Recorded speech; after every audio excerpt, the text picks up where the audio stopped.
Give me a thumbs up if y'all can hear me in the chat. What's going on?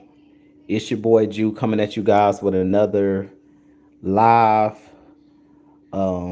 I won't consider this what's the word, Dirty Bird, but I told you guys that I'll be doing a lot more live shows um, here on my YouTube channel and things of that nature.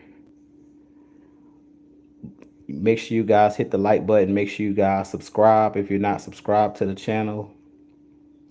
I appreciate each one of you guys. And please type in the chat if you guys can hear me or you guys can see me. There we go. I see you guys. What's going on? Georgia, Texas boy. Said, what's happening, Jew? AFN and Falcons family. New era is here. The Atlanta Falcons will rise in 2025. Hey, I definitely see that. And what's up to the wifey in the chat? Says, what's up, Jew? You and I podcast. You guys will be back pretty soon with the You and I podcast.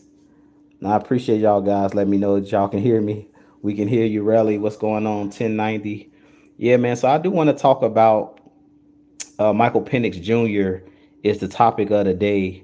I do want to talk about basically how he stacks up in the NFC South as it comes to the NFC South. How Michael Penix Jr. stacks up against the guys that are currently in this division, the Baker Mayfields, the Bryce Youngs, and the Tyler Shooks for the New Orleans Saints of the world. Um, but as you guys come in, like I said, hit the like button, hit the subscribe button for your boy. Make sure you share out this live. If you want to support the channel, you can support through Cash App, $ Jew Talk Sports. If you want to support, you can hit the super stickers. You can hit the super chats. We appreciate all of that here over here on the channel. But with that being said, I want to jump right in. I hope you guys are doing well on this Sunday afternoon. But I'm gonna be giving you guys a lot more live shows, possibly on Sundays. I possibly may jump in like early afternoon before the season and kind of give you guys some live shows. But I told you guys I'll be doing a lot more pop-up shows. And you guys definitely hit me up on my community tab. Like if you have um like some ideas of some videos you would like me to do or a topic to talk about with our Atlanta Falcons. But I do want to talk about Michael Penix Jr. and where I feel like he stacks up as far as the quarterback position in the NFC South. I really feel like at the top of the pecking order right now is Baker Mayfield of the Tampa Bay Buccaneers in the division because he's the guy that has been in the league for a minute now. He's won this division with the Bucs for the last 2 seasons when he took over for Tom Brady. But after Baker Mayfield, I really feel like Michael Penix Jr. I really feel like he could be that guy that could be better than the Bryce Youngs, can be better than the Tyler Shooks of the world. And he could possibly even surpass Baker Mayfield. To be honest, I really feel like Michael Penix Jr.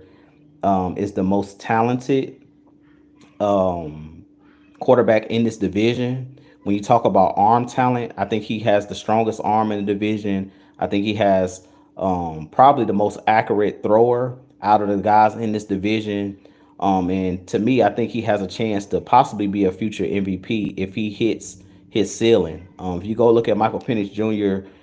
When he was at Washington, he was one of those guys that helped lead that Washington Huskies team to the national championship game. And he put up really good numbers in the 2 years that he was with the Washington Huskies. So if you guys go look at his tape, he was really, really good for Washington, was a candidate for the Heisman and things of that nature. But I really feel like this season is going to be huge for Michael Penix because he has the off season to kind of prepare. Where last year he didn't have like OTAs and he didn't have the training camp as far as throwing the ball to the number one receivers. He wasn't able to get on the same page as those guys. But when I look at the division, I really feel like this division is wide open. And like I said, the only proven quarterback in this division so far is Baker Mayfield. Everybody else in this division, Bryce Young, is not proven still. Yes, he made improvements after his benching last season, but I don't fear Bryce Young as a quarterback. I do think that he's a pretty solid quarterback, and he started to come on late last year. But if you just go by arm talent, if you just go by decision making and things of that nature, I really feel like Michael Penix is right there with him, and could easily surpass him. And then I really don't know what to make of Tyler Shook. I've seen some of his college highlights and things of that nature, and some of his college film. He's a guy that played a really long time in college. I think he's like 26 or 27. Like he's a really old guy to be a rookie. But with him coming into his first year in the league, there in New Orleans, I really feel like he doesn't have as many weapons as a Michael Penix Jr. So I really feel like at the top, the cream of the crop in this division, you're looking at Michael Penix Jr. and you're looking at Baker Mayfield, and I really feel like Michael Penix is going to have to outplay Baker Mayfield. I really feel like that's the quarterback he's gonna have to outplay in this division, even though he's gonna have the matchups with all three guys twice this season. We know that the quarterback position is the most important position in the NFL, and this division could easily come down to quarterback play. I really feel like last season the Falcons missed the playoffs because Kirk Cousins had that stretch where he threw a bunch of interceptions and lost games. And I really feel like for Michael Penix, the biggest thing that I'm looking at for him this season is just protecting the football. Yes, I want him to go out there and make plays and things of that nature, but I really feel like he has to come into this season and focus on protecting the football, making good decisions with the football. And if he does those things, I really feel like he has enough talent around him where Michael Penix doesn't have to be the focal point or the reason that we win a lot of these games. You have a really strong running game with Bijan Robinson, with Tyler Algier, which I talked about previously. That'll take pressure off of Michael Penix Jr. And you also have a really strong offensive line to protect him. So I really feel like Michael Penix's job shouldn't be too hard, to be honest with you guys, especially to win the division. Yes, I do believe the division got better because I do think that Carolina is better than they were last year based off the guys that they brought in. They brought in Nick Scorton. You guys know he was one of my favorite pass rushers in the draft out of Texas A&M. They did bring in Tech McMillan, the wide receiver, and they also brought in Jimmy Horn at that wide receiver spot in Carolina. They still have Adam Thielen. So they really have a lot of guys, and I think they also picked up Hunter Renfro. So Carolina is one of those sleeper teams in our division this year. But just focusing on the quarterback play, excuse me, I think that Michael Penix is that guy in this division outside of Baker Mayfield. I think it's like 1A, 1B. But you guys give me your thoughts in the chat as far as who you believe, the pecking order should be as far as the quarterback position. If you guys give me your thoughts, do you think it's Baker Mayfield, Michael Penix, um, Bryce Young, and then Tyler Shook? Because that's how I have it shaken out. Personally, currently, that's how I have it penciled in. Now, by the end of the season, it could be Michael Penix first, then Baker Mayfield, then Bryce Young, and then Tyler Shook. But this season is going to say a lot about a lot of these guys. Like I said, I really don't know what to expect out of Tyler Shook in New Orleans. So he could turn out to be better than a lot of people think. Personally, I don't know what to expect out of him with Kellen Moore as their first time head coach. But one thing that I know about Kellen Moore and the New Orleans Saints, Kellen Moore is one of those guys who was with the Philadelphia Eagles as their offensive coordinator last year. And one thing that he does really well is he puts his teams in positions to make plays. If you look at the Philadelphia Eagles last year, I've talked about this numerous times. Like Jalen Hurts didn't put up gaudy numbers last year. He didn't even throw for 3,000 yards, but they leaned on their running game and they played to their strengths. Running the ball with Saquon Barkley, leaning on their great offensive line, and we seen that. That's what helped propel them to the Super Bowl. So it's going to be very interesting to see if they lean on Alvin Kamara in that offense as far as running the football and things of that nature. That's going to be very interesting to see if they can kind of take some of that pressure off of Tyler Shook. there in New Orleans. But I want to jump into the chat and just say what's up to you guys. So Lee85 says, what is up, Jew? William says, we just got to be balanced on offense and defense, getting stops. And then William says we have to stop the run and get to the quarterback. Yeah, I completely agree. I mean, I definitely feel like as far as the defense goes, I'm not too concerned about the defense. Like, based off of the guys that we brought in, as long as we stop the run and as long as we're pressuring the quarterback and getting takeaways, I really feel like that's what it's going to come down to. What it's going to come down to for the defense is going to come down to turnovers, because I really feel like that's what this defense is going to be predicated on. And it's going to come down to, getting stops when you need to get stops in crucial moments. And really, as he mentioned, stopping the run and pressuring the passer. But turnovers is the number one thing that I'm looking for this defense.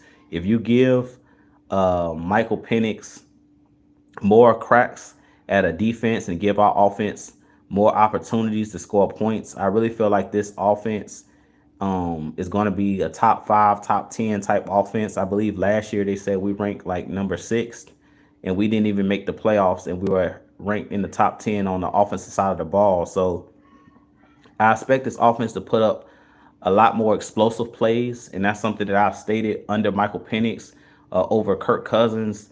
Is you're going to see a lot more explosive plays because Michael Penix has a very strong arm, because Michael Penix is a very accurate quarterback. He gives his receivers and running backs the ability to run out the catch. So I really feel like we're going to see a lot more explosive plays than we've seen last year, because with Kirk Cousins last year, they didn't throw the ball down the field a whole lot. Everything was intermediate and everything was short, mainly with Kirk Cousins.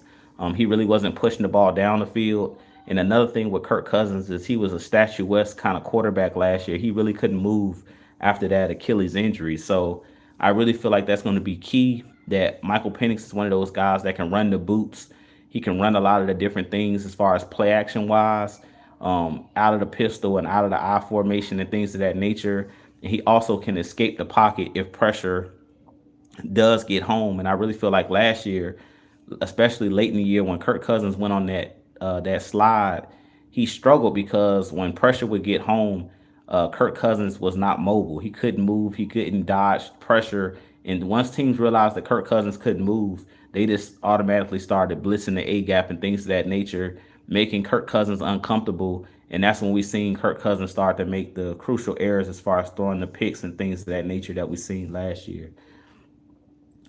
And you guys also, you can drop your questions in the chat as I, break this thing down. William Amy says, first Baker Mayfield, Michael Penix, then Bryce Young. And then I'm assuming he has Tyler Shook last. And he says we have to make better adjustments on the fly. And I completely agree with that as well. Raheem Morris did come out and state like we didn't do a good job of making changes fast enough. He said that he didn't do a good job of making the adjustments and realizing when we need to make changes quick enough. That was a huge issue last year. And I definitely think that that's going to be a huge deal again this year, because when it comes down to the NFL and halftime and things of that nature, and from game to game, you have to understand personnel. You have to understand situational football. And I think outside of Kirk Cousins playing poorly down the stretch, I do think that was one of the big issues for the Atlanta Falcons last year was, making the proper adjustments at the right moments, calling timeouts when we needed timeouts, like in the Washington game last year.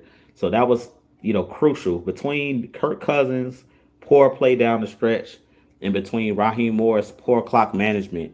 I really feel like the Falcons lost 2 to 3 games. So the Falcons could have easily been a playoff team last year without the errors and without the mistakes.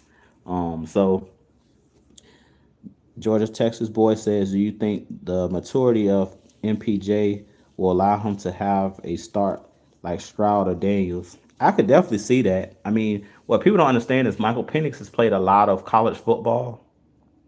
He was at Indiana at first, had a bunch of knee injuries and things of that nature, and then he transferred to Washington. But He's one of those guys that I can see have a lot of success in the league. If you look around the league nowadays, guys are having a lot more success earlier on in the league. Like you see the guys like Bo Nix last year had a really good year with Denver. You seen Jaden Daniels have a really good season last year, and CJ Stroud have 2 years ago have a really good season. So I definitely think that Michael Penix is similar to those guys. If you go look at Bo Nix, he was another guy that played a lot of college football, started at Auburn University. You guys know that I'm an Auburn fan, and then he transferred to Oregon. So he's similar to Michael Penix, and both of those guys have played a lot of college football, and both of those guys, definitely played really well on the collegiate level. So I really feel like Michael Penix is one of those guys that could be a dark horse type of player for like offensive player of the year. I really feel like he has that capability. I don't assume that they're going to put everything on Michael Penix's plate in year one. And personally, I wouldn't put everything on his plate. I would allow Michael Penix to kind of ease into the position. Not saying that I wouldn't allow him to throw the ball freely, but I really feel like the Falcons have enough weapons where you don't have to rely on Michael Penix to throw the ball 30 to 35 times a game. I really feel like with the running game that we have and the offensive line that we have, you could literally still allow the running game to open up things in the past for you. Now, do I believe that the Falcons are going to be similar to Arthur Smith's type offense when he was here as the head coach and offensive coordinator? I don't. One thing that I learned about Zach Robinson really, really quick last year, even when Kirk Cousins was playing, is that he likes to throw the ball to open up the run. So he's a pass first type of offensive coordinator. All I need to see more of from Zach Robinson this year is understanding situational football, understanding the rhythm of the game, and understanding when to pass the ball and when to run the ball. It was too many occasions last year where the Falcons are getting 4 and 5 yards a clip. Bijan Robinson and Tyler Algier got it going, and then you go 5 wide all of a sudden on a 2nd and 3, or you're in the red zone and now we're in 5 wide, which to me makes no sense. If you have a really good offensive line, you need to take advantage of it, and that's something that I think that Philly does a good job of using. That tush push. Even though I'm not a fan of the tush push, Philly has found that little cheat code and that little wrinkle that's really, really hard to stop. And because they know that 90% of the time or 95% of the time it's going to work, they go to it. They go to their bread and butter when it's on the line. So I really feel like the Falcons have to do the same exact thing. Once you figure out what's working and what's the backbone of your team and your bread and butter, I really feel like the Falcons have to find that identity on the offensive side of the ball. And when you get in, big time pressure situations, you got to go to those bread and butter type plays. And I really feel like last year Zach Robinson was all over the place. To me, in each game, from game to game, you didn't know what you were going to get out of the offense. You didn't know what you were going to get out of the defense. But on the offensive side, I feel like it was so many times where we squandered, red zone opportunities. We squandered points and things of that nature because Zach Robinson would have a rhythm, and then for whatever reason he would go away from whatever was working at that particular time. So I really feel like it's going to be big this year for Zach Robinson to focus on getting his playmakers the ball. And that's something that you guys have heard me say numerous times.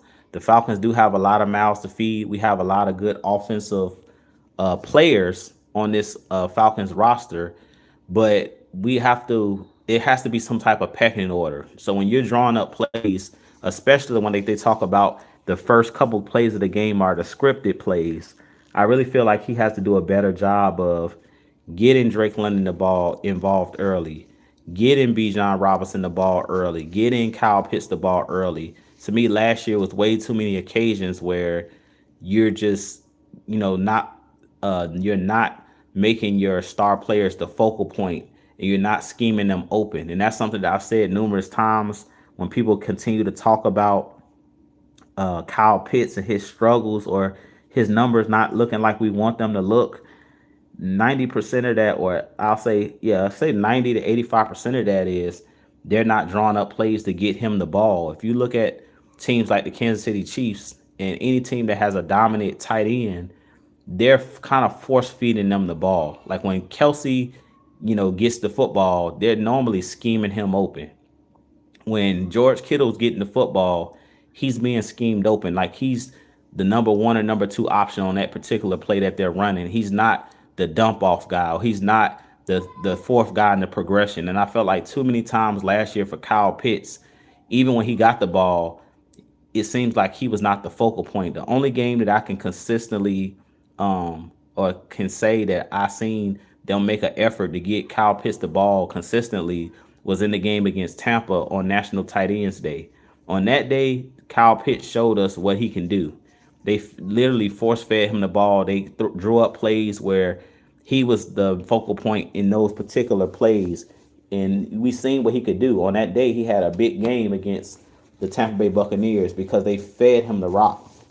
So I feel like this year, that's the evolution that I want to see from Zach Robinson this year. And taking that next step is drawing up plays to get those playmakers the ball. When you draft guys in the first round, in the top 10, Bijan Robinson, Drake London, Kyle Pitts, those guys should be the focal point as far as getting the rock. And right after those guys, you got your Darnell Mooney's of the world, and then everybody else can fall in line. So the Ray McLeods, the Cordell Hodges of the world, all of those guys, the Charlie Warners of the world, they need to fall in line behind your main horses. You want to try to, get those guys the ball at all costs. And the reason you want to get your playmakers the ball is because they're not created equal when you talk about the Rays, the Cordell Hodges, meaning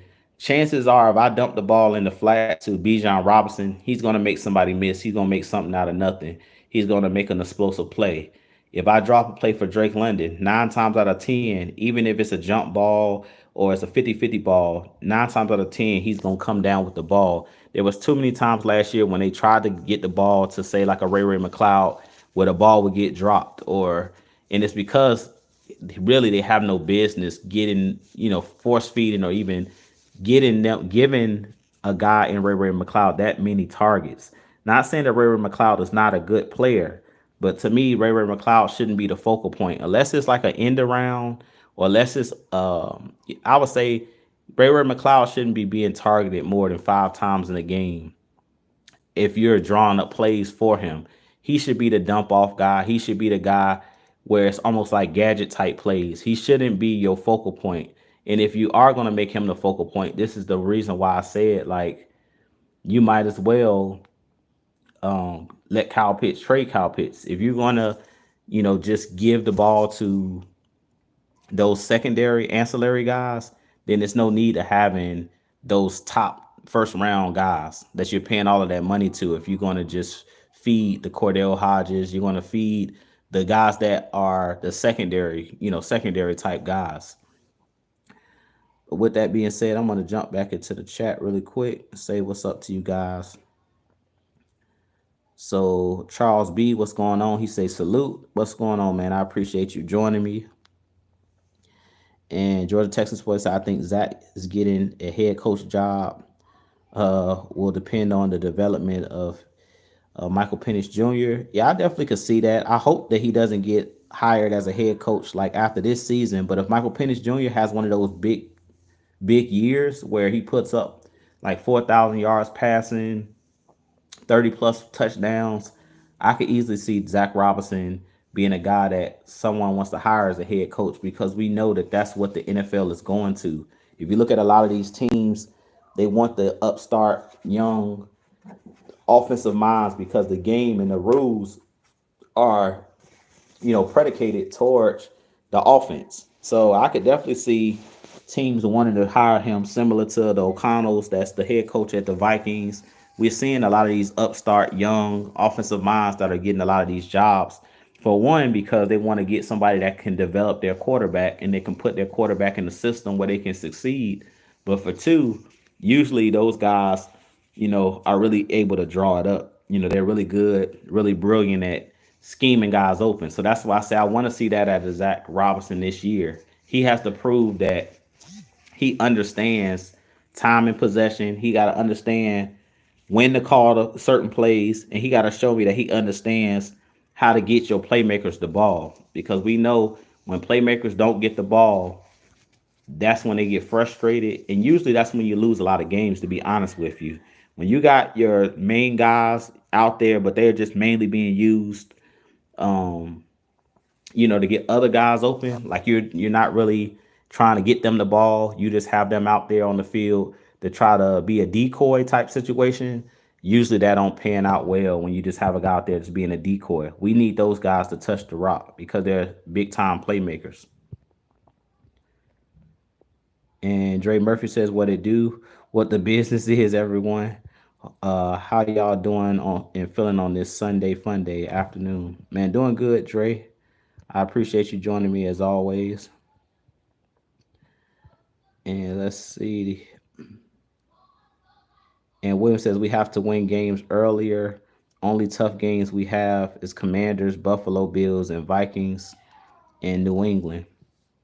Personally, I think when it comes down to like the schedule and stuff like that, I really feel like the Falcons just have to change their approach altogether. When it comes to winning games and stuff like that, I feel like the problem right now with our Atlanta Falcons is we don't approach every game the same way.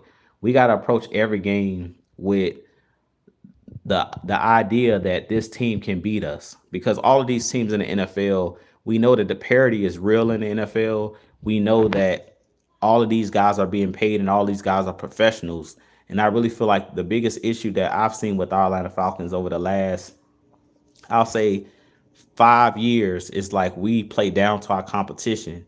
And then when it's a really good team, we play up. So like we're playing the Chiefs like we seen last year when we easily could have beat them. They blew that pass interference call against Kyle Pitts in that game. We could have easily beat the Chiefs, and this is the second time that we could have easily beat them. The first time was at Arrowhead when we almost beat them a couple years ago.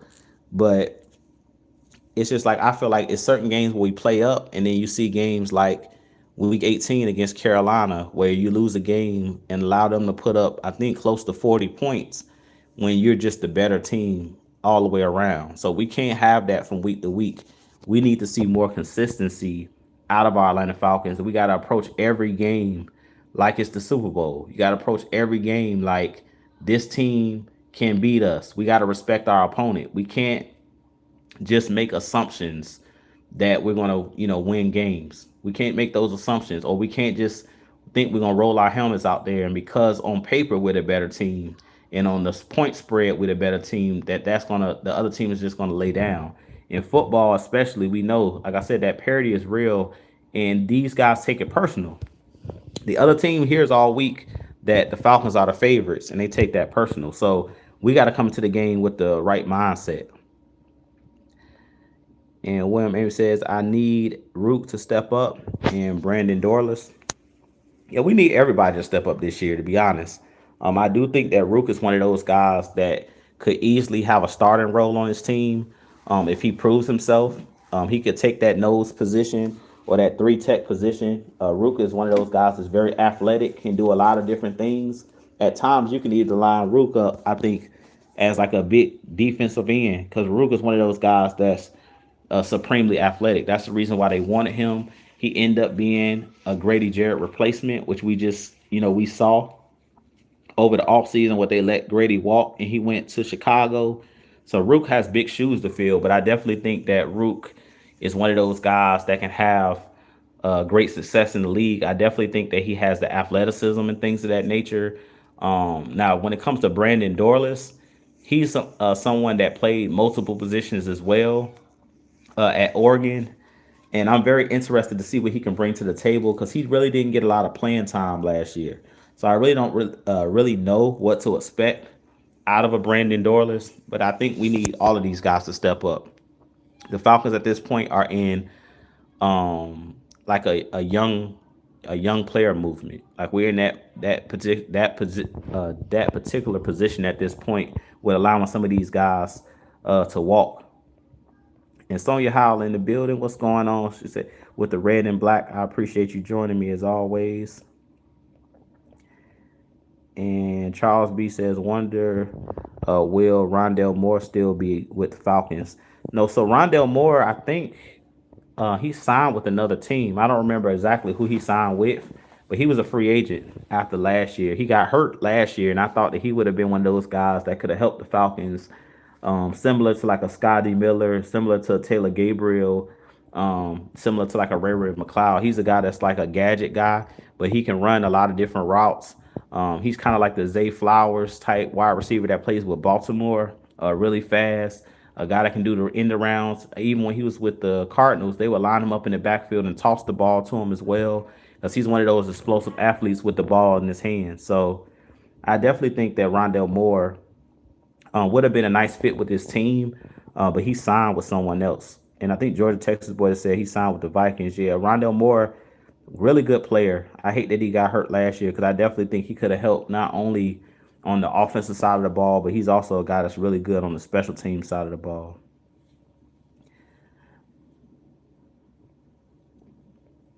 And Georgia Texas boys say, me personally, I think we are about to take off.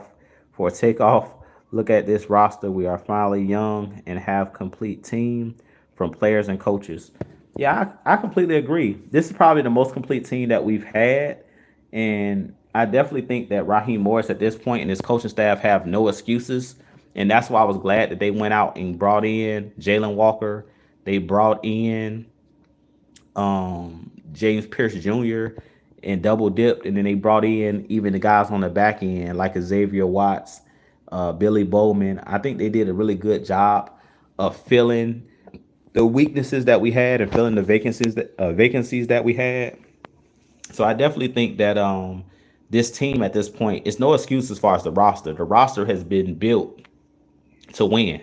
This is a win now type team. We were a win now team last year as well. So I know Raheem Morris last year says outrun the South, but this year is going to be the year that I'm really, really paying close attention to. Has Raheem Morris learned from his mistakes? Has this Zach Robinson and everybody on this coaching staff, because we continue to point at Raheem Morris, but it's the whole coaching staff in general. I didn't see enough adjustments being made on the offensive side of the ball, the defensive side of the ball, nor the special team side of the ball. I feel like we failed in every way last year. When it comes down to us missing the playoffs, there were multiple factors in missing the playoffs last year. It won't just one particular thing I can put my finger on. The two things that stick out at like a sore thumb was the Kirk Cousins mistakes, interceptions and not playing well, and Raheem Morris not benching him. That's the thing that stands out the most. But there were missed field goals.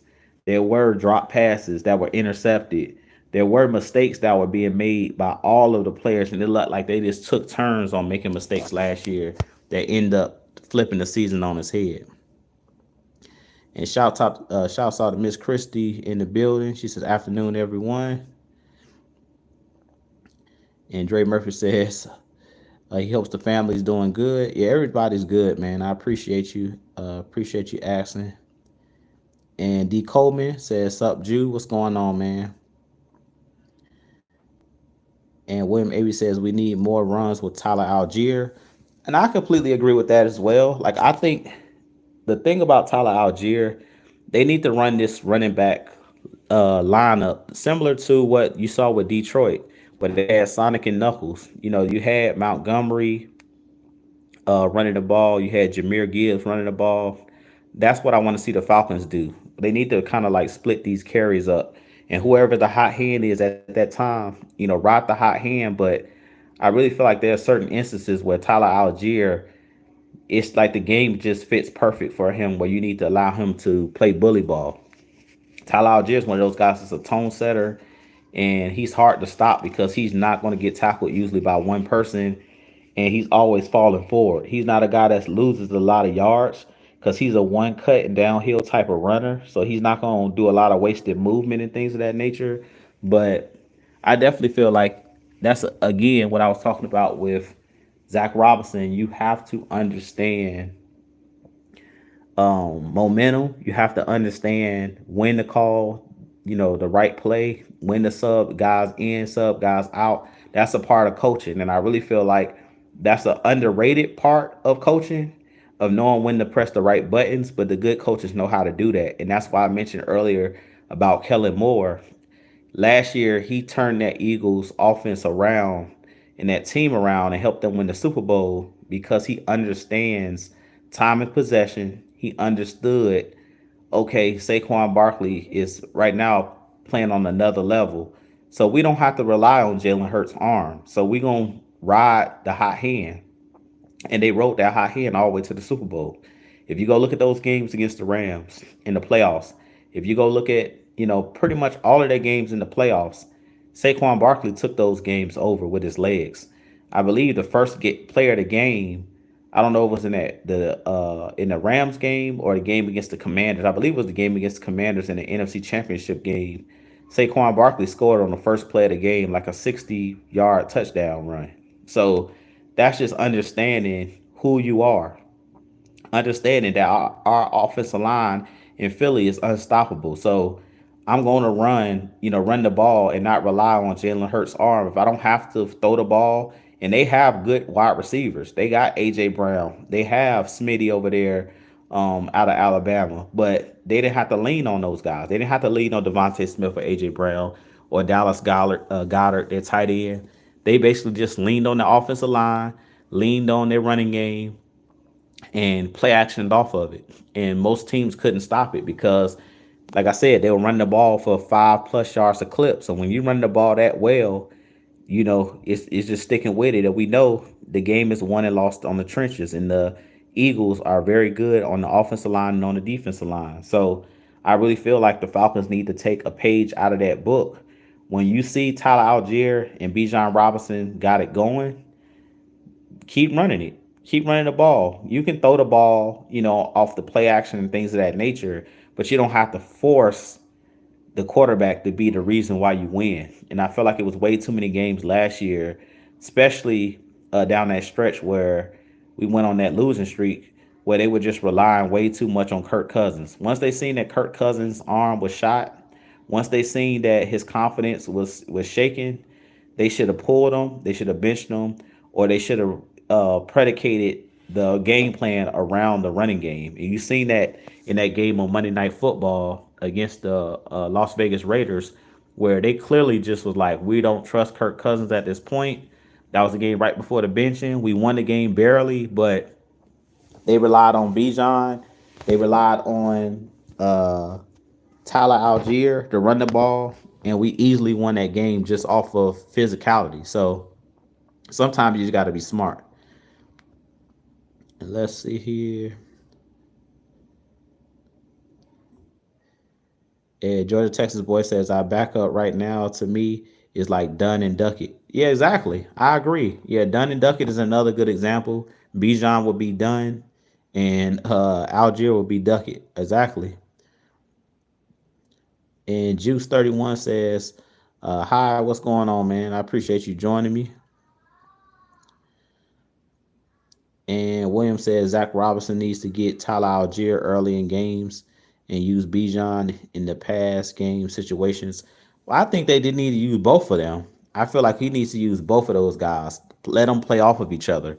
So you don't really want to show your hand, meaning when Bijan gets in the game, they assume that you're going to pass the ball. When you bring Algier in the game, they're going to assume that you're going to run the ball.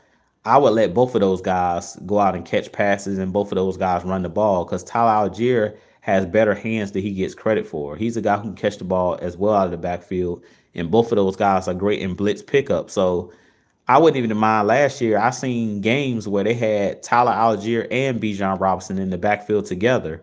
And I like even that because that really throws teams off balance because they don't know who's going to get handed the ball. If I got Bijan in the backfield with me and I got Tyler Algier in the backfield, you don't know who's going to get the ball. And I really feel like you can design a lot of good plays off of that particular scheme because both of those guys are elite playmakers. So I definitely think that they need to play those guys off each other.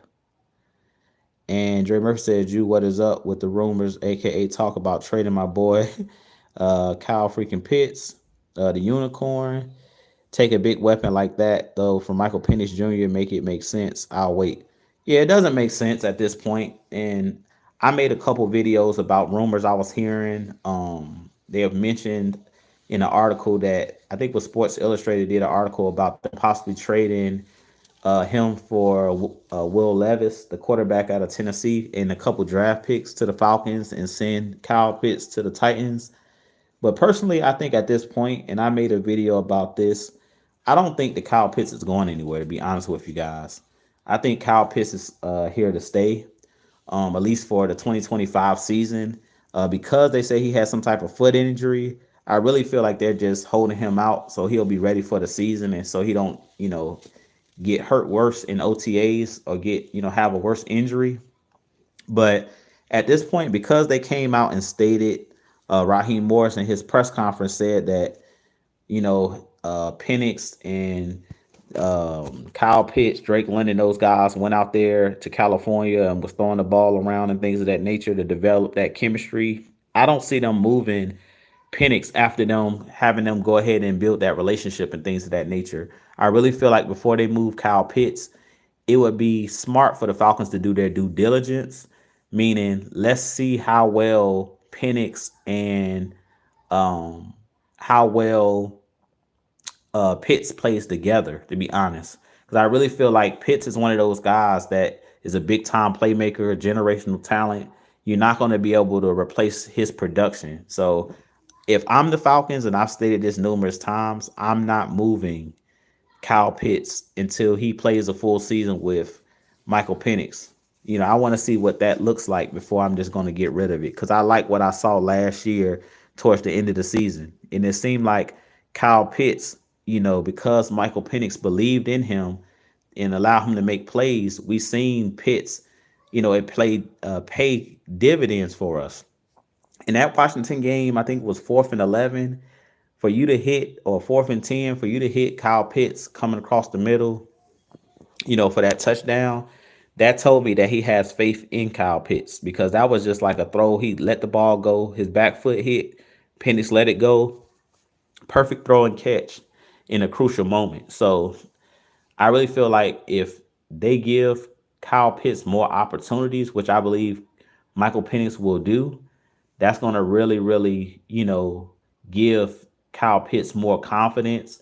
And I really feel like we will see him go take his game to the next level. Because if you guys remember in his rookie season playing alongside of Matt Ryan, another great distributor of the football, we seen the best out of Kyle Pitts. And that was because Matt Ryan trusted Kyle Pitts. He gave him opportunities to make plays in one-on-one situations. So I really feel like Kirk Cousins last year didn't do a good job of giving Kyle Pitts enough opportunities, whether it was the play calling or whether it was just Kirk Cousins not trusting Kyle Pitts. Whatever the reason was, it wasn't a good enough reason to me not to get that man the ball. And if you're going to just have him on a team, and I'm going to keep saying this, to be a decoy, he can go somewhere else for that. We don't need somebody on here to be a decoy. We got enough players that can be decoys. When you have a big time playmaker like a Kyle Pitts, you got to use them. And that goes back to what I was saying about Kelsey, what I was saying about George Kittle. Any of these teams that have those really good playmaking tight ends, they're not using them just to be a decoy. They're going to use them to get the ball to them. So I really feel like if you got to drop, I don't care if you got to drop as Zach Robinson pick plays, whatever you got to do to make sure number 8 touch the ball at least 5 to 10 times in a football game, you need to make that happen. He's too good of a talent to be wasted. And William Emery says linebackers and safeties can't cover Bijan Robinson. Yeah, I agree. Linebackers, safeties, and corners, they can't cover Bijan. They can't cover Drake London one-on-one. They can't cover Pitts one-on-one. And they can't guard Mooney one-on-one. Mooney is one of the best route runners in the game. Go back and look at his highlights from last season. Go look at some of those games last season, especially the game, I think it was the Thursday night game against the Buccaneers, where basically Mooney was saucing everybody up. Like that was his like breakout game last year where it was his come out party. It was like from that day, that game forward, him and Kirk Cousins was like on the same page.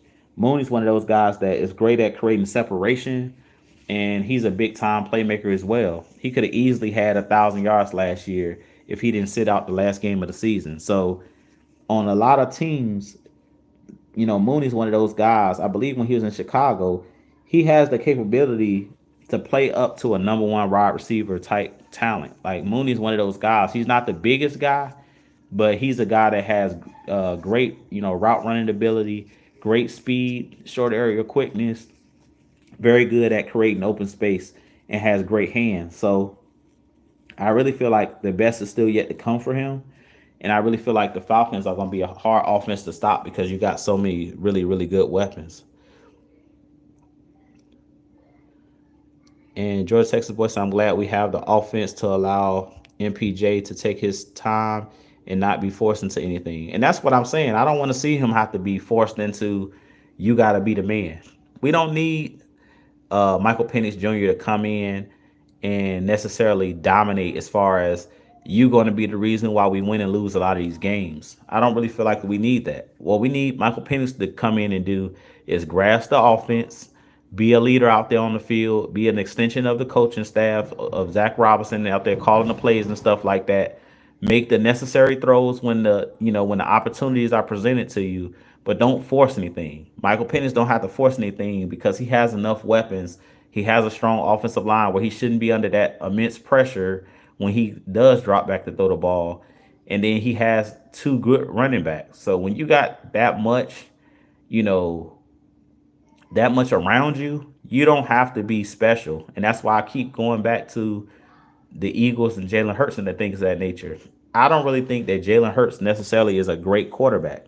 I think he's solid, but I really feel like he's on a team that's really loaded with a lot of talent. So I really feel like if you plug him in a situation where he didn't have as many weapons, I don't know if Jalen Hurts is a Super Bowl MVP if you put him on a team where he has to do the heavy lifting, meaning drop back 40 times a game, 35 times a game.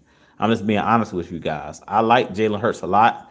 I like his mindset. I like that he was a second round pick and kind of worked his way up and got it out of the mud. But I don't know if he was in a situation where he didn't have as much at his disposal as he has, if he would be as good as a lot of people think he is. I think he's really good, but I think that he benefits from playing with a immensely talented roster. And Falcons for Life says, so if we trade Pitts, do we get fire mouth?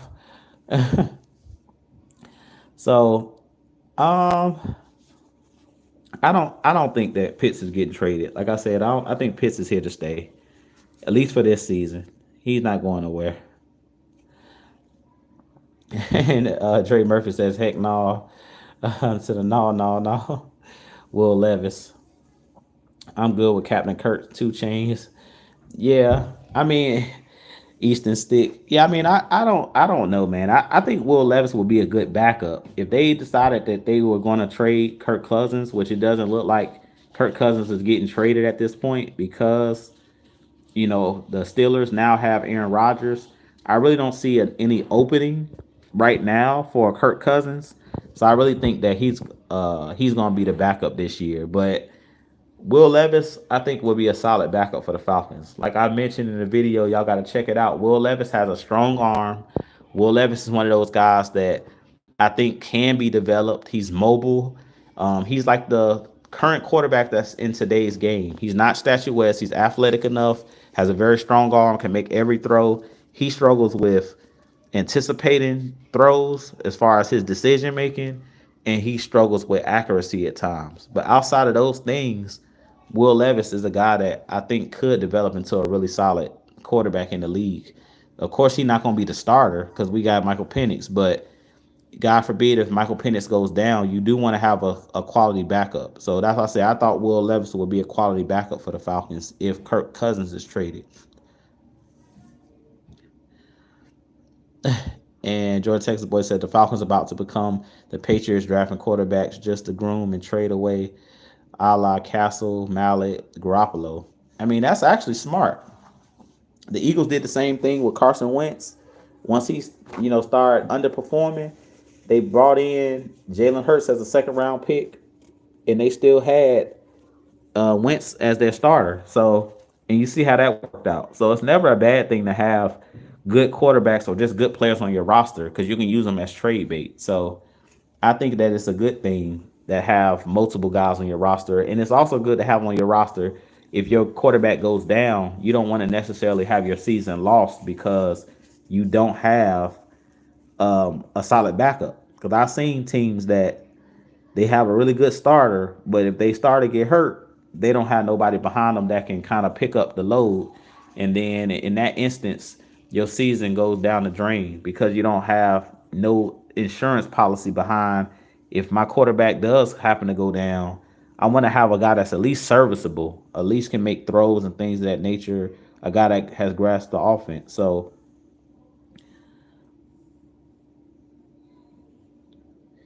and let's see.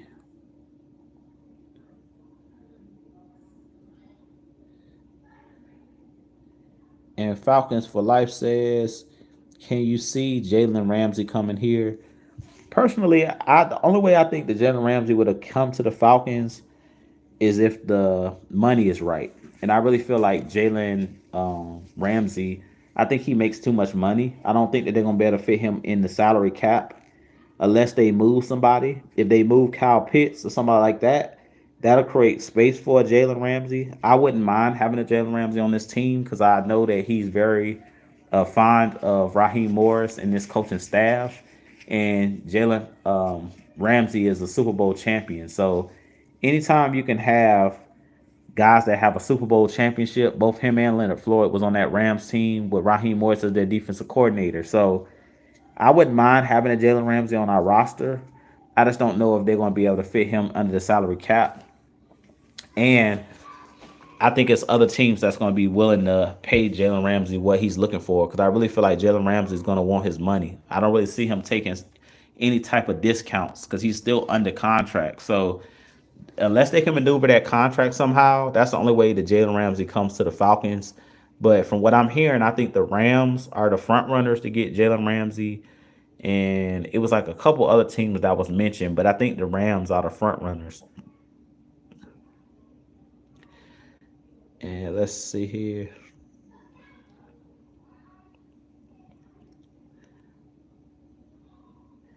And Will Mamie says we're a top five offense this year if everyone stay healthy. I agree. Yeah, we'll be top five regardless. But I definitely think if we stay healthy, we should be top five easy. But even if we lost somebody, God forbid if somebody did get hurt, that's another reason why I don't want to trade Kyle Pitts. Because if somebody gets hurt, God forbid Drake or Mooney goes down, now you still have a blue chip types talent in Kyle Pitts, and it's not going to be someone forced in to try to pick up the load as far as like a Cordell Hodge or one of these guys that you have as like a secondary ancillary guy. You don't want to have to rely on Ray McLeod to be a big time playmaker, in and out of games. I'll prefer having a Kyle Pitts, a Drake London, a Mooney, Bijan, the guys that I know are those blue chip type talents to fill those particular roles. And let's see.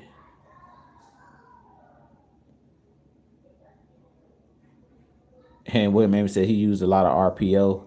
Let's be honest. And William Amy said, I think we're good on DBs right now. Yeah, I don't really feel like we bringing in another DB, to be honest with you guys. And Jordan Texas Boy says, that's my point of saying Raheem knows what we need here in Atlanta. Him and Terry has been working together tremendously to change the trajectory of this franchise. Yeah, they've done a solid job. I believe in those guys, man. I don't care what anybody says. I believe that Terry Fontenot has drafted the right players. I believe that Raheem Morris can get the job done. I just think that they're going to have to make the proper adjustments to make things work. We all know, and I mentioned this numerous times as well. Dan Quinn, his first year, did similar to what Raheem Morris did in his first year.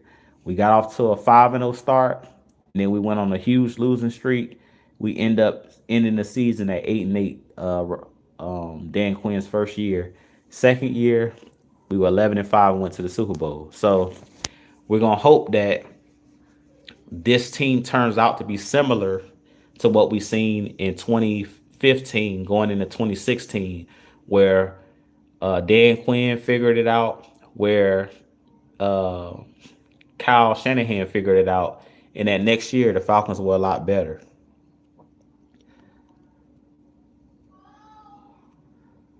And let's see.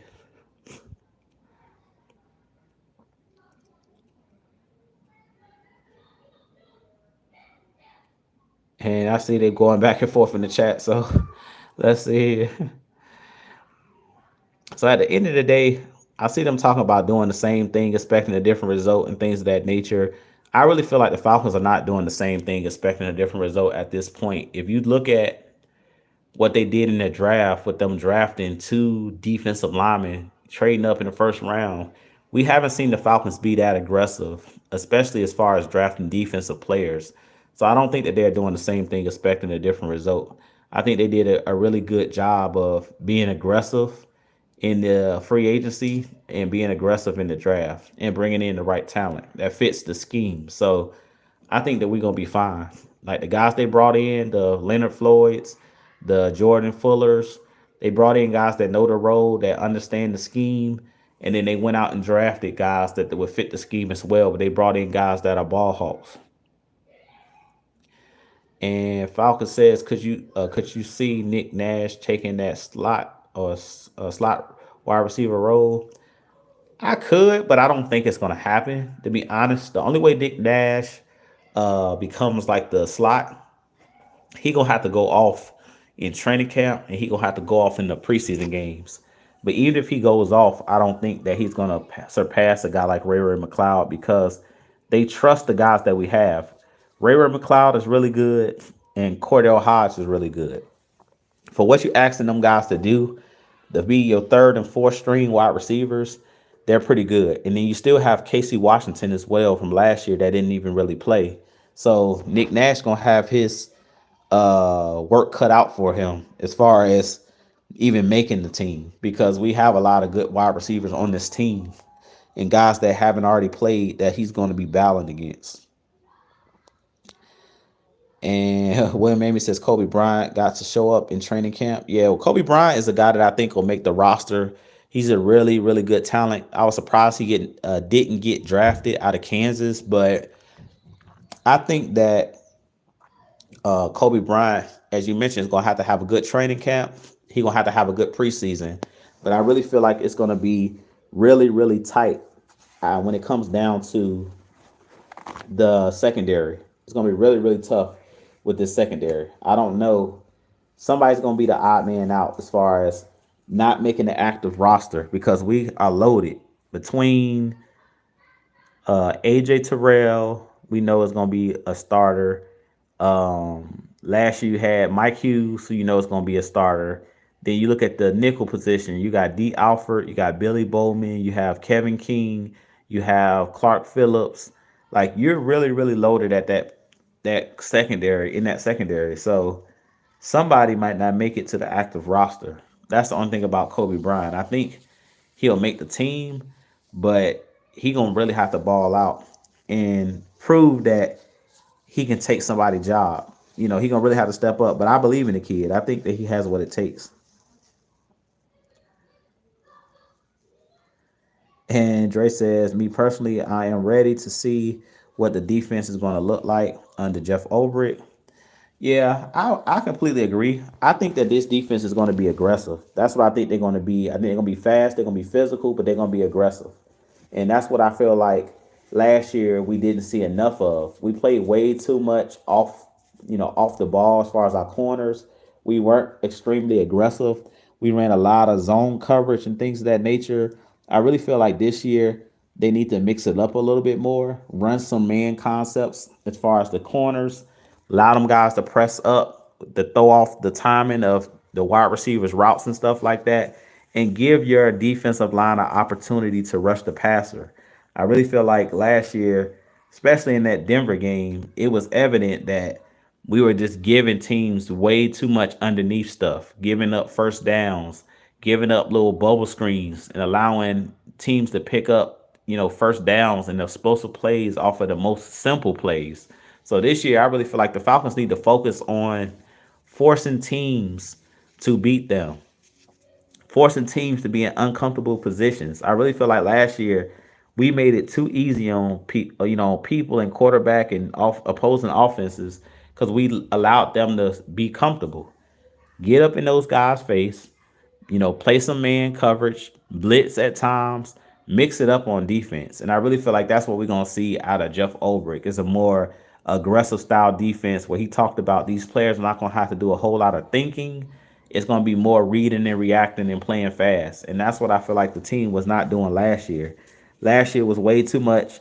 We were scared to give up the explosive plays. So we sat back in zone coverages. We didn't try to blitz. When we did try to blitz, it was rare.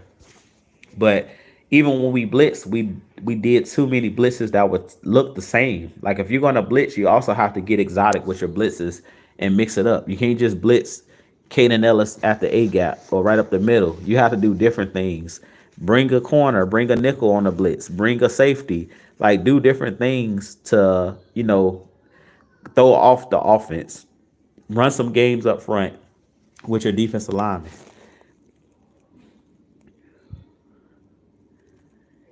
And Falcons said, I don't care what nobody say. Billy Bowman will win that slot spot by week 1. I'm a Billy Bowman fan, and I think that he could be definitely a diamond in the rough. Definitely a guy that could easily win that position. Now, D. Alford is not going to back down. I'm a huge D. Alford fan as well.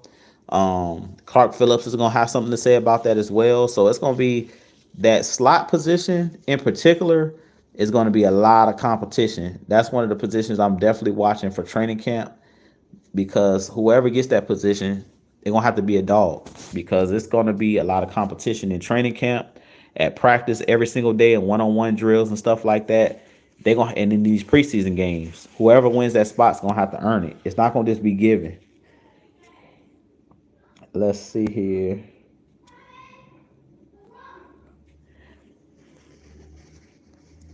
And Georgia Texas boy says 2 years straight we have drafted players from schools who played in the conference championships and or playoffs outside of Jack Nelson. Yeah, we have good players. Like I said, Terry Fontenot has did a good job of drafting guys. We just have to develop them and we have to play them. Last year we didn't play a lot of our rookies.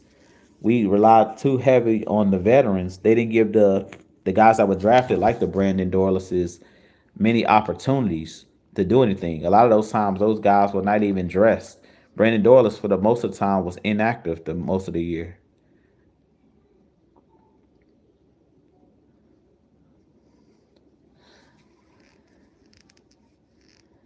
And let's see here.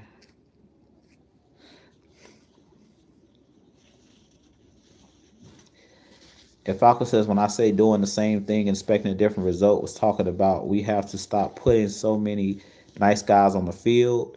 We need guys on the sideline cursing out other players not showing up. Yeah, I don't think you got to curse nobody out. I just think that guys got to hold themselves accountable. That's why I said I don't put everything on Coach Raheem Morris. I put some of it on the blame on him, but some of the blame I put on players not taking accountability, like the Kirk Cousins, who is supposed to be one of the leaders of the team. If you clearly know that you're injured and you're a detriment to the team, I don't care if the coach is trying to let you play or force you to play or whatever. At some point, you got to say, I'm not giving our team the best chance and opportunity to win. So you got to put the team above yourself. And I feel like that's what made me mad about Kirk Cousins last year is he didn't put the team above himself.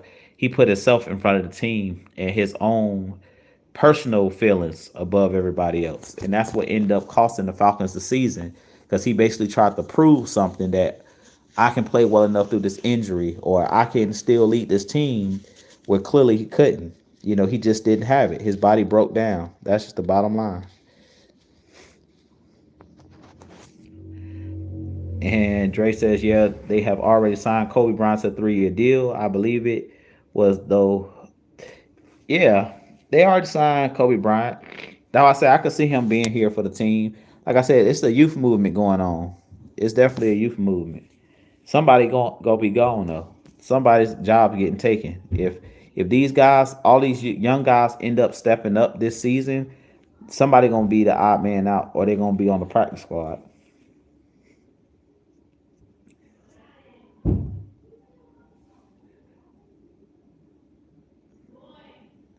And Falcon says Billy's more of a dog than D Alford. The name itself tell it all. I don't know about that. I don't want to say he's more of a dog. I think D Alford's a dog as well. I think that Billy Bowman is just a little bit bigger, a little bit more physical. As far as weight, I think he's a little bit bigger than D Alford.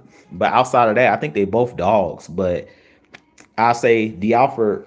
I mean, excuse me. I think Billy Bowman, his college, you know, film and things of that nature, and what he did at Oklahoma can't be denied. He's one of those guys that was really a big time playmaker. His numbers speak for itself. But he's gonna have his opportunity to go up. They're gonna have to. Both of them will have the opportunity to prove themselves in training camp and in during the preseason.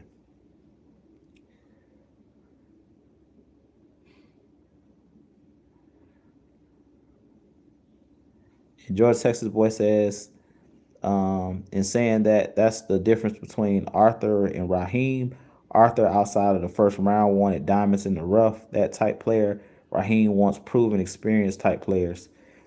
Yeah, I don't know what Arthur wanted. If you're referring to Arthur Smith, I think Arthur Smith just didn't have. You guys got to remember, he didn't have. The Falcons were in a bad situation as far as the cap when Arthur Smith took over.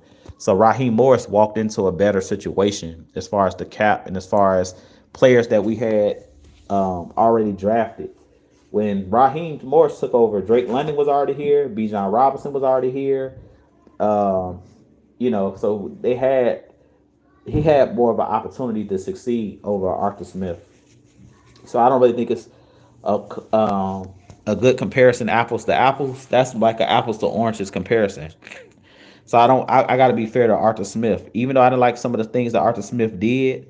We have to be fair in the assessment that Arthur Smith didn't have the same wasn't afforded the same opportunity. So when he came in, the Falcons were not expected to make the playoffs. They weren't expected to win a whole lot of games, even though he talked a good game. That the Falcons, they were trying to be competitive. The first couple seasons, the first 2 seasons for Arthur Smith, he didn't have a whole lot of capital as far as them being able to bring in guys in free agency and stuff like that. And let's see here.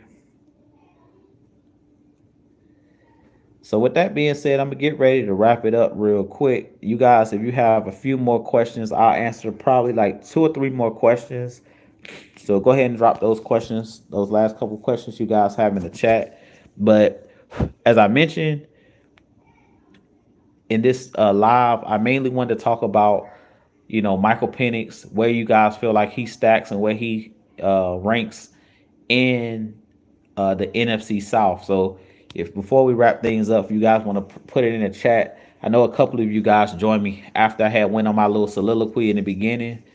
But personally, I just stated I think right now the pecking order is Baker Mayfield, Michael Penix, Bryce Young, Tyler Shook. That's how I'm thinking in my mind. Prior to seeing these guys play any football, that's how the pecking order would shape out to me. Now, when it's all said and done, it could easily be Michael Penix at the top of the totem pole, Baker, Bryce Young, and then Tyler Shook. So, with that being said, I definitely think that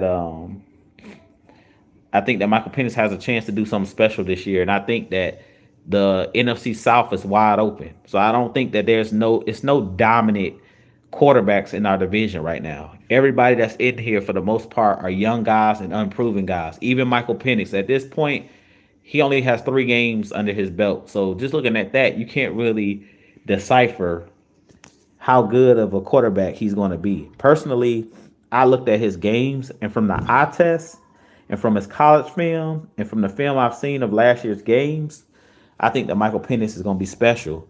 But if you just going off of black and white, what have you done for me lately type situation and stats and stuff like that since he's been a pro, it's up for grabs. And Dre says, Jew, is Isaiah Simmons a free agent though? Though Isaiah Simmons was a free agent, but he signed with someone. He was a free agent when I did the video about him possibly being an Atlanta Falcon, and then he got picked up by somebody. So he's no longer a free agent. And he signed for a reasonable contract as well. I forget what team he signed with, but he's no longer a free agent. So unfortunately, he can't be an Atlanta Falcon this year. And Dre says, Drew, how many wide receivers you got us keeping? Which one you got us keeping though? Um, I can run off a list real quick of the guys that I can guarantee will be on the roster. Drake London, Mooney, Ray McLeod, Cordell Hodge. Those are the ones that's guaranteed. Those 4 are going to be guaranteed to be on a team. Casey Washington's on the chopping block. Who knows? They most likely would keep him, but who knows? Um, Nick Nash, all of those guys are on the bubble. So those guys are going to have to prove it. But the top 4 guys that I named, just based off of what they did last year, they're automatically going to be on the roster this year. Unless they actually play in preseason and training camp and they're just dropping everything like a Cordell Hodge or something like that, they're going to keep him on the team just because of special teams. But Cordell Hodge it really impressed me last year because to me, Cordell Hodge could be a good slot wide receiver consistently. We seen anytime Cordell Hodge got in the game and they threw him the ball, 9 times out of 10 he was gonna catch the ball and he was gonna make a play with it, a la the game-winning touchdown on Thursday Night Football against the Bucks, where he catches a little hook route, catches it, turns around, and runs down the field and scores a touchdown. When there was no way, I still don't know how in the world he caught the ball and was able to turn around and turn it up like that. But I was glad that he did. So, but those guys are the ones that I mentioned are you can write their names in pen, etch it in pen. They're gonna be on the roster.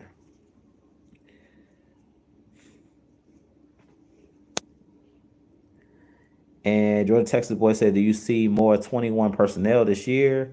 Also, what are your thoughts on the starters on defense?" So, 21 personnel, I could see that, but I really feel like we're gonna see a lot of 3 wide receiver sets. I'm not too sure if that's 21 personnel, but 3 wide receiver sets like we seen last year. You're gonna see a lot of pistol formations like we seen last year, and you're gonna see a lot of stretch runs and things of that nature. That's what I expect to see. A lot of play action, stretch, play action, pass, different things of that nature is what I expect to see out of the offense. As far as starters on the defensive side of the ball, I really feel like on the defensive line, you have Jalen Walker, you'll have David Onyemata, you'll have Ruka Roro possibly on the inside at the 3 tech position, and you'll have on the opposite side either James Pierce or they'll sub him in, and you might have like a Zach Harrison situation on the outside, just depending on what type of front you're running.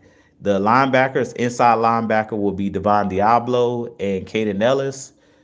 Secondary safety position, you'll have Jesse Bates.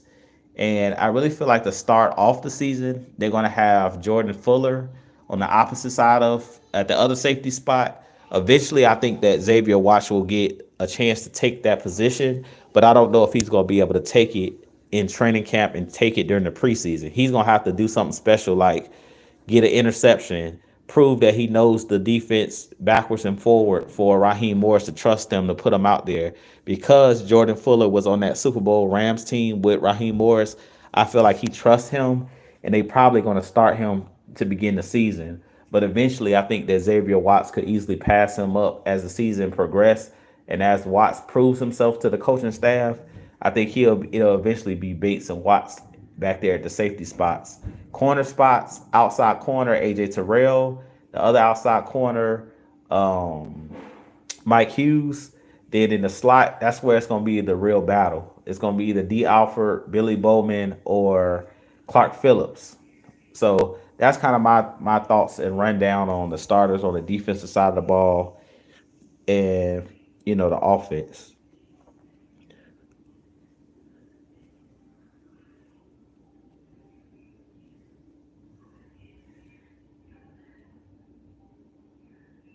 And Falcon says, Jew, where you rank AJ for DBs in this league? To me personally, AJ Terrell is a top 10 corner. I don't know why he doesn't get the respect that he deserves. I think a lot of it comes from AJ Terrell doesn't get a lot of interceptions, but AJ Terrell is a special talent. I'm a big AJ Terrell guy. I think he plays great coverage. The only thing that bothers me about AJ Terrell that he can get better at is just turning his head around in certain situations. But outside of that, he plays sticky coverage, great tackler, physical at the point of attack, great technique, and one of the best corners in the game, one of the best cover corners in the game. And some guys are just not high interception type corners, which is completely fine. Their job is to prevent the other man from catching the ball. That's it. So if you get a bunch of pass breakups and not a lot of interceptions, that's completely fine with me. As long as the offensive guy is not catching the ball, that's what matters. So I really feel like AJ Terrell goes under the radar because he doesn't have big interception numbers. And people like stats. They like to look at the stat and say, okay, these are the best guys because this guy has 10 interceptions. That don't necessarily mean that you're a great corner because you have a lot of interceptions. It's some guys that just has a nose for the football. Now, do I think that AJ Terrell can improve as far as being, getting more interceptions and things of that nature? I definitely think he could improve as far as getting more picks and stuff. But as far as what do I rank him, he's somewhere in that top 10. I've seen a lot of different lists where they have a lot of guys that I think AJ Terrell is better than in front of AJ Terrell. I just think AJ Terrell just doesn't get the respect he deserves because he doesn't have a lot of career interceptions. And Dre said, "Thank you for answer. Thank you so much for answering my question. I appreciate you to the most high." Hey man, it's all good, man. That's what we do. Make sure y'all hit that like button, boy. Make sure you hit that subscribe button for your boy. Let's see. I'm gonna answer one more question.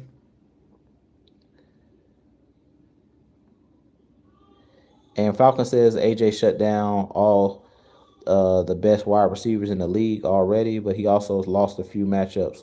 Yeah, that's good. You're gonna win some, you're gonna lose some. So I agree with that as well. Like AJ Terrell is a guy that he never back downs from anybody, but in the league that we play in, the rules are, slighted towards the offense. So because the offense has the benefit of the doubt in most situations, that's the reason why, AJ Terrell loses at times. But either way it goes, as a wide receiver and as a corner, you're gonna win some reps, you're gonna lose some reps. At the end of the day, the biggest thing is try to limit the explosive plays. Try to make plays on the football, tackle well. Those are the things that I look at. Outside of that, you're not going to always get a turnover. You at times players are going to make plays. Like when he went up against DK Metcalf is just a beast freak type wide receiver. So ain't nobody stopping the best receivers in the game. You're not stopping Jamar Chase. You're not stopping DK Metcalf. You're not stopping Drake London.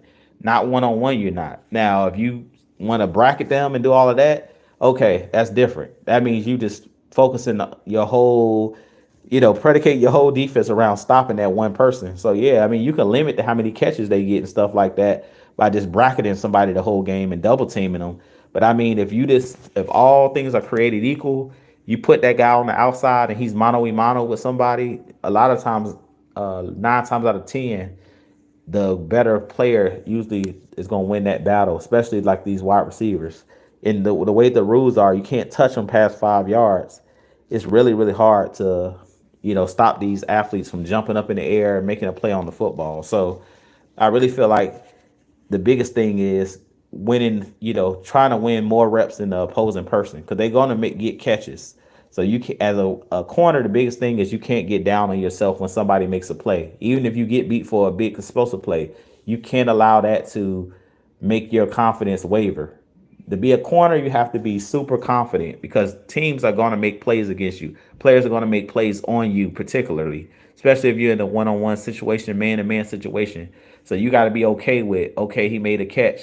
Now let me not let him catch the next one. Let me strap it back up. That's what it's all about.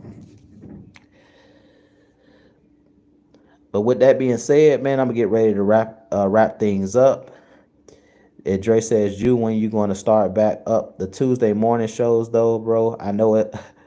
Uh, I know it ain't nothing to talk about right now, though, bro. Just had a newborn baby as well, also. Yeah, most definitely. I'm gonna try to get back to doing some Tuesday shows with you guys as well. You guys drop on my community tab like what's your preferred time. So I'm gonna put on my community tab, y'all go up there and tell me what's the best time that you guys prefer live shows. I'm gonna try to give you guys pop-up shows like I did today because my schedule is kind of all over the place right now, but Tuesdays are my off days, so it's cool for me to go live on Tuesdays sometimes. But now that the kids is out for summer break, and if you guys don't know, my wife's an educator, she's a teacher, so she's out for the summertime. So sometimes on Tuesdays, that's like my family day. So I can carve out some time for you guys. But I'm gonna put a poll up so you guys can tell me, or I'll put it on my community tab after the show, like what's the best times that you guys prefer to go live, because I might start doing a late night show. So when everybody go to sleep, I have time when I can just pop up like I do now, jump on my phone or whatever, jump on the computer, and I can, talk football with you guys. But I'm definitely gonna have more and more content because I know you guys love the live shows. And shouts out to my boy Red Swarm. He says, yo, Jew, and everybody in the chat. I love that so many are sleeping on MP9. It's going to be an awesome season. Release the Archer. Yep, that's why I call it Release the Archer. Most definitely. Man, I appreciate that super chat, that 4.99 super chat. But most definitely, Red Swarm. I really feel like MP9 is going to be underrated. He's one of those guys that's under the radar. Nobody's talking about him. They're looking at last season and basically stating, like, based off of his stats, the opposing fans of other teams are saying that he's not that good. But I beg to differ. I really feel like last year it was just amazing to see him as a rookie get thrown into the fire in games that actually mattered. I don't think people are looking at that and making a big deal out of it like they should be. For him to get thrown into the fire the last 3 games of the season with the playoffs on the line, you didn't see Michael Penix fold in any of those games. He didn't look like he was pressing. He didn't look like he was, stressed in any way. He just was even killed throughout the whole, those whole 3 games. Even in the games when we got down in games, you didn't see him press. You seen him throw that, like I always talk about, throw that key touchdown on 4th down against Washington to tie the game up. Like those type of plays like that is what kind of shows the character of a big time playmaker. And that's what I really feel like Michael Penix is. I really feel like Michael Penix is one of those guys that doesn't fold under pressure. He's a guy that is just cool, calm, and collected. You wouldn't know if he's winning or if he's losing. And that's what you need as a quarterback to play in the league. You have to be even keel. You have to be one of those guys that, as I mentioned, you're going to make mistakes. You're going to throw picks. You're going to, fumble the ball. But at times, when the game is on the line, and that's what we've been seeing. If you guys are watching the NBA Finals, and then I'll get off of here. One thing I can say about Tyrese Halliburton, personally, I think that OKC, and I just to throw a little NBA talk in there, I think that OKC is going to win the NBA championship. I had OKC in 6 games, but what I'll say about the Pacers, if you let the Pacers hang around, which they're a team that's very hungry, and you allow Tyrese Halliburton to get the ball at the end of the game, what he's proven is he's a big time playmaker in pressure situations. I don't know if I've ever seen anybody, you know, as cool, calm, and collected when the big time moments outside of like the Michael Jordans, the Kobe Bryants, the greats. I don't know if I ever seen a up and coming star do what Tyrese Halliburton is doing that he's done in this one playoff run. He's proven that if you let him let the Indiana Pacers hang around in the game and you let Tyrese Halliburton touch the ball when the game is on the line, he's a person that you want to get the ball out of his hands because we've seen it 3 times or 4 times already in this postseason where this dude has hit big time shots in big time moments. And that's what it comes down to in the NFL. When you need a big play, can you make it? And that's what changes, careers. That's what changes legacies. If you look at Tom Brady, I'm not a huge Tom Brady fan, but one thing I can say about Tom Brady is when the big time play needed to be made, 9 times out of 10, he made the right play. And that's what makes the difference is in the pressure moments. What do you do in the big time pressure moments? Do you fold or do is your heartbeat regulated? Meaning you don't feel the pressure. You don't feel the pressure like everybody else feels the pressure. Because watching this kid Tyrese Halliburton play and seeing what he's done in this NBA Finals, and what he's done in this playoff run, it seems like he's cool, calm, and collected at the end of the game with the ball in his hands. You wouldn't know that each time he shot the game winner that the game is on the line because it seems like he's just at peace. When he has the ball in his hands, he's ultra confident and he shoots the ball like it's the first quarter of the game. And that's what I've seen out of Michael Penix Jr. last year. It's like in clutch situations, he was unfazed, unbothered. When he made that throw to the pitch, you wouldn't have known that the game was on the line, fourth down. For him to squeeze the ball in there, perfect throw, that builds, legacies, that builds great players. And I think that Michael Penix has a chance to be a special talent, moving forward. So with that being said, you guys definitely hit the like button, hit the subscribe button for your boy. I appreciate each and every one of you guys for continuing to support the content. Like I said, um, I'm gonna be having a lot more content coming for you guys. I'll drop in my community tab, like a poll and things of that nature. But I'm gonna be giving you guys a lot more of these live shows. So definitely make sure you pop in. Make sure y'all show love. And I'm gonna give you guys the rest of y'all Sunday evening or afternoon back. I hope that you guys have a great week. I hope you guys have a great rest of your day. But as always, Falcons Nation, rise up, be blessed, peace.